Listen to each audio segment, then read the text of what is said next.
ছেলে ফিরল অবশেষে, কফিনে মোড়ানো নিথর দেহে। ৬ মাস পর মরদেহ পেয়ে কান্না থামছে না মা গোলেনুর বেগমের।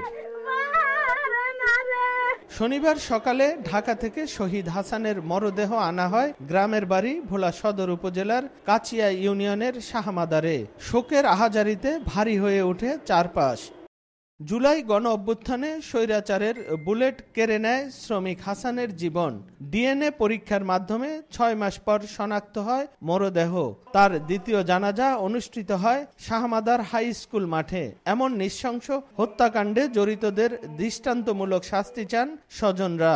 হাসানও আন্দোলনে ঝাঁপিয়ে পড়ছে। বিকাল ৫টার পরে হাসানের ফোন দেওয়ার পরে হাসান ফোন পাই না। ৬ মাস ১৭ দিন পরে আমরা কালকে লাশ আমাদের কাছে হস্তান্তর করছে। আমার ছেলেরা যারা এই বাজে হত্যা করছে আমি তাদের বিচার চাই।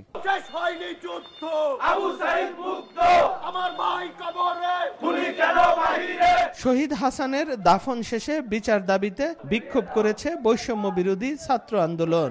পরিবারগুলিকে পুনর্বাসন করতে হবে এবং হাসানদেরকে যারা হত্যা করেছে আওয়ামী ফ্যাসিস্টের যে রেজিমের পুলিশ তাদেরকে বিচারের আওতায় আনতে হবে।